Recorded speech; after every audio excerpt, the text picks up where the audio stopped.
ناظرین، آج واقعہ کربلا کا پس منظر بیان کیا جائے گا۔ واقعہ کربلا بڑا ہی ایک دلخراش واقعہ کہ اہل بیت اطہار کے مقدس گھرانے پر ظلم و ستم کے پہاڑ ڈھائے گئے۔ 7 محرم الحرام کو اہل بیت اطہار کے اس مقدس گھرانے پر پانی بند کیا گیا، اور پھر 10 محرم الحرام کو اہل بیت اطہار کے ان چراغوں پر ظلم و ستم کرتے ہوئے انہیں شہید کیا گیا۔ اہل بیت اطہار کا یہ ایک امتحان تھا، اور وہ اس امتحان میں مکمل طور پر پاس ہوئے۔ اللہ تعالیٰ نے ان کے درجات اور بلند فرمائے۔ امام حسین کو جو شہادت ملی، ایسی شہادت قیامت تک کسی کو نہیں ملے گی۔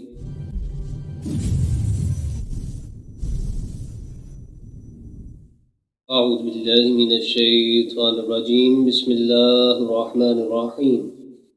ان اللہ مع الصابرین، صدق اللہ العظیم۔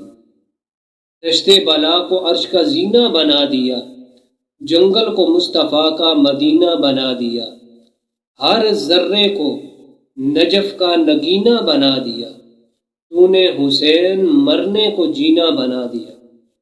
امام علی مقام سید الشہداء حضرت امام حسین کے لشکر کی تعداد صرف 72 تھی۔ دوسری طرف یزیدی لشکر کی تعداد 22,000۔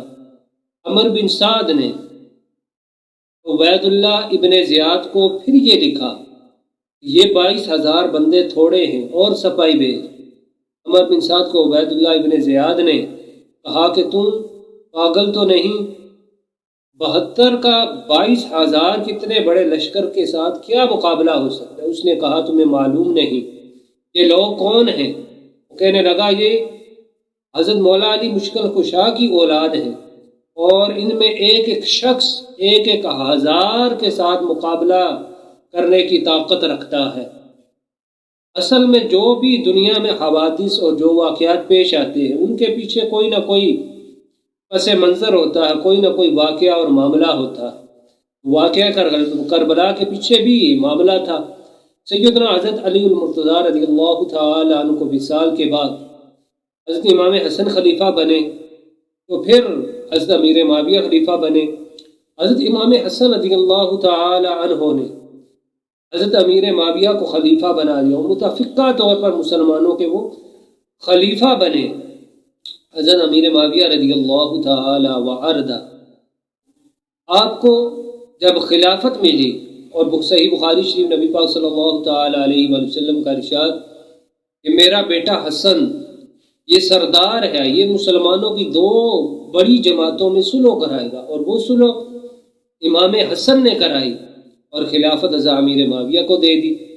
تو حضرت امام حسن رضی اللہ تعالی عنہ یہ بڑے عظیم ہستی ہیں، آپ بہت ہی اونچی ہستی ہے۔ سیدنا حضرت علی کے بڑے آپ صاحبزادے ہیں۔ اس کے بعد سیدنا حضرت شیر خدا کرم اللہ وجہہ الکریم کے یہ عظیم صاحبزادے حضرت امام حسن رضی اللہ تعالی نے حضرت امیر معاویہ سے صلح کی، انہیں خلافت دے دی۔ ان کے جو اجتہادی خطائیں ہیں ان کی، وہ تو اپنی جگہ موجود ہیں، کیونکہ امام حسن نے ان سے صلح کر لی۔ تو ہم لہٰذا کسی جملے کے مجاز نہیں، ان کے بارے میں کوئی جملہ کہیں، کوئی الفاظ کہیں۔ جب امام حسن راضی ہیں، انہوں نے صلح کر لی، ان کے جو ماننے والے ہیں، ان سے محبت رکھنے والے ہیں، تو وہ بھی آپ کو مانتے ہیں۔ انہوں نے جب انہیں صحیح کیا، تو امام حسن کے ماننے والوں کو بھی چاہیے کہ وہ انہیں غلط نہ کہیں۔ ناظرین کرام، سید الشہداء حضرت امام حسین رضی اللہ تعالی وارضہ وہ عظیم ہستی ہیں۔ آپ کے بڑے جو بھائی ہیں سیدنا حضرت امام حسن رضی اللہ تعالی عنہ، ان کا وصال حضرت امیر معاویہ سے پہلے ہو چکا تھا۔ آپ کو زہر دیا کہ آپ شہید ہو گئے۔ حضرت امیر معاویہ نے وصال سے قبل آپ کے قریب جو لوگ تھے خوشامدی تھے، ہر بڑے بندے کے پاس کچھ نہ کچھ خوشامدی لوگ ہوتے ہیں، تو امیر معاویہ کے پاس بھی خوشامدی لوگ تھے۔ انہوں نے کہا کہ آپ یزید کو خلیفہ نامزد کر دیں، وہ بڑا بہادر شخص ہے، بڑا جری ہے۔ خوشامدیوں کا جو ٹولہ تھا، انہوں نے آپ کو یہ مشورہ دیا، تو آپ نے اسے بلایا اور آپ نے فرمایا تو 3 بندوں پر اپنی خلافت پیش کرنا۔ اگر وہ تجھے خلیفہ مان لے تو خلیفہ بن جانا، امیر بن جانا، ورنہ امیر نہ بننا۔ وہ تین بندے کون ہیں؟ حضرت عبداللہ ابن عباس جو حضور کے چچا کے بیٹے، ابر الامہ، اس امت کے پہلے مفسر، اور نبی پاک صلی اللہ تعالی علیہ وسلم سے بڑا پیار کرتے تھے۔ دوسرے حضرت عبداللہ بن زبیر، یہ عشرہ مبشرہ صحابی حضرت زبیر بن عوام کے بیٹے ہیں، اور یہ آقا کریم علیہ السلام کے پھپھی کے بیٹے حضرت ابوبکر صدیق کے یہ نواسے ہیں، ان کا بڑا مقام اور مرتبہ ہے۔ اور تیسرے حضرت امام علی مقام سیدنا حضرت امام حسین رضی اللہ تعالی وارضا۔ تو یزید جب امیر بنا تو وہ بڑا شاطر شخص تھا، اس نے دیکھا کہ اس کے لیے مسئلہ کیا بن سکتا ہے، اور عربی میں یہ طریقہ تھا کہ جب تک نئے جو خلیفہ کی بیعت نہ ہو جائے تو وہ پرانے کے انتقال کی خبر ہی نہ دیتے تھے۔ امیر معاویہ کا وصال ہو گیا لیکن لوگوں کو نہ بتایا گیا، اور اس طرح جب امام علی مقام سیدنا امام حسین مدینہ منورہ میں موجود تھے، یزید بڑا چلاک شخص تھا، اس نے مدینہ کے گورنر ولید بن عتبہ کی طرف یہ خط لکھا کہ حسین سے بیعت لو۔ امام علی مقام مسجد نبوی میں عشاء کی نماز کے بعد تشریف فرما تھے۔ اب مسجد نبوی میں پانچوں وقت کی امامت خود کرتے تھے، تو امام علی مقام عشاء کی نماز پڑھا کر مسجد نبوی میں بیٹھے تھے۔ حضرت عبداللہ بن زبیر اور حضرت عبداللہ بن زبیر بھی آپ کے پاس موجود تھے۔ تو مدینے کے گورنر ولید بن عتبہ نے ایک شخص کو بھیجا، وہ شخص امام علی مقام سیدنا امام علی مقام کے پاس آ کر اس نے کہا کہ آپ کو گورنر صاحب نے بلایا ہے۔ وہاں پر سیدنا حضرت عبداللہ بن زبیر کہنے لگے حسین یہ سمجھ نہیں آئی کہ اس وقت آپ کو کیوں بلایا گیا۔ امام علی مقام فرماتے ہیں کہ عبداللہ آپ کو سمجھ نہیں آئی لیکن مجھے سمجھ آ گئی۔ اللہ تعالیٰ امام علی مقام کو بڑی بصیرت عطا فرمائی تھی۔ آپ نے فرمائی میرے معاویہ کا وصال ہو چکا ہے، اور یہ ہمیں جو بلایا گیا ہے یہ یزید کی بیعت کے لیے بلایا گیا۔ بیعت کیا ہوتی تھی؟ بیعت یہ ہوتی تھی، یہ حلف تھا، یعنی اللہ اور رسول کے نام پر ہم یہ حلف دیتے ہیں کہ ہم خلیفہ کی تابعداری کریں گے، اس کے خلاف بغاوت نہیں کریں گے۔ امام علی مقام سے حضرت عبداللہ بن زبیر اور حضرت عبداللہ بن عباس کہنے لگے کہ آپ گورنر ہاؤس نہ جائیں، خطرہ ہو سکتا ہے۔ آپ نے فرمایا حسین کو تو نہیں خطرہ ہو سکتا۔ پھر انہوں نے کہا کہ پھر بھی آپ احتیاط کریں، اور انہوں نے 14 بندے آپ کے ساتھ بھیجے اور کہا کہ اب اگر وہ آپ سے زبردستی بیعت لیں تو آپ کوئی ایک بات اونچی آواز میں کر دیں تاکہ سپاہیوں کو پتہ چل جائے اور وہ اندر آ جائیں۔ امام علی مقام 14 بندوں کو لے کر گورنر ہاؤس روانہ ہوئے، اور جب گورنر ہاؤس پہنچے ولید بن عتبہ انہوں نے کہا کہ اے حسین امیر معاویہ وصال کر گئے ہیں اور اب آپ کو یزید کی بیعت کرنی ہے۔ آپ نے فرمایا میں چھپ کر بیعت نہیں کروں گا، مجمع لگاؤ، لوگوں کو اکٹھا کرو، جو خلفاء کا طریقہ ہے، حضرت بکر کا طریقہ، حضرت عمر فاروق، حضرت عثمان غنی، حضرت علی، ان کا جو طریقہ ہے اس طریقے کو اپناؤ، لوگوں کو اکٹھا کرو۔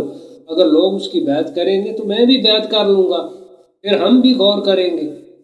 وہاں پر جو ایک بدبخت شخص بھی تھا عبد الملک بن مروان، وہ کہنے لگا اے ولید اگر حسین یہاں سے چلے گئے، چونکہ جو ولید تھا مدینے کا گورنر وہ حسین کی شان کو جانتا تھا، اسے پتہ تھا الحسن والحسین سیدہ شباب اہل الجنہ، جو حضور علیہ السلام نے حسین کے بارے میں جو ارشادات فرمائے وہ جانتا تھا، وہ نرم دل تھا۔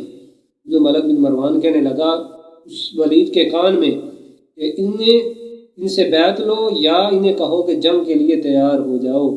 امام علی مقام نے جب اسے دیکھا کہ ولید کے کانوں میں یہ گفتگو کر رہا ہے، آپ نے فرمایا کہ عمر جانا خبردار، تو حسین کے سامنے آ، باہر مقابلہ کر، پتہ چل جائے گا کہ تو مرد ہے یا نہیں۔ امام علی مقام وہ عظیم ہستی، اللہ تعالیٰ نے آپ کو بڑی قوت اور طاقت عطا فرمائی تھی۔ جب آپ وہاں سے آئے تو محمد بن حنفیہ اور عبداللہ بن زبیر اور اس کے علاوہ حضرت عبداللہ بن عباس اور بھی لوگ اکٹھے ہو گئے۔ آپ نے فرمایا یہ معاملہ ہے، تو انہوں نے کہا حضور ہم یہاں پر مکہ سے، عراق سے، کوفہ سے لوگوں کو بلاتے ہیں اور بڑی ایک مجلس مشاورت قائم کرتے ہیں۔ آپ نے فرمایا کہ تم یہاں مجلس مشاورت قائم کرنا چاہتے ہو، ادھر وہ مروان جو ہے وہ تو جنگ کے لیے تیار ہے۔ تو اس کے بعد پھر امام علی مقام نے فرمایا میں یہاں مدینے میں خون کی ندیاں بہتے ہوئے دیکھنا نہیں چاہتا۔ آپ نے فرمایا میں مدینہ چھوڑ دوں گا لیکن مدینے کی حرمت پامال ہونے نہیں دوں گا۔ پھر امام علی مقام رات کے وقت نکلے، جنت بقیع میں آپ گئے۔ اس کے بعد پھر روضہ رسول پر حاضری دی۔ پھر آقا کریم علیہ السلام اپنے نانا جان کے روضہ کو دیکھنے لگے۔ اس وقت گنبد تو نہیں تھا لیکن روضہ تو تھا۔ آپ بڑی حسرت نگاہوں سے روضہ رسول کو دیکھنے لگے۔ اس کے بعد پھر آپ اپنے اہل و عیال کو لے کر مکہ تشریف لائے۔ جب آپ مکے میں پہنچے تو وہاں پر کوفے والوں کے خطوط آنے لگے۔ وہ کہنے لگے آپ وہاں بیٹھے ہیں، یہاں ہم پر یزید مسلط ہو گیا ہے، اگر آپ ہمارے لیے کھڑے نہ ہوئے تو اللہ کی بارگاہ میں ہم شکوہ کریں گے، شکایت کریں گے کہ ہماری کمان کسی نے نہیں کی۔ تو وہاں امام علی مقام کے پاس ایک دو خط نہیں آئے بلکہ آپ کے پاس اس قدر خط آئے کہ 3 بوریاں خطوں کی خطوط کی بھری ہوئی تھی، اتنے زیادہ خطوط آئے۔ تو آپ نے مکہ میں لوگوں کو اکٹھا کیا، ان سے مشورہ کیا۔ تو لوگوں نے اکابر صحابہ نے، ان کی اولادوں نے یہ مشورہ دیا آپ حضور نہ جائیں، کوفے والوں کا جو عہد ہے وہ پختہ نہیں ہوتا، الکوفی لا یوفی، وہ وعدے کے وفادار نہیں، وعدے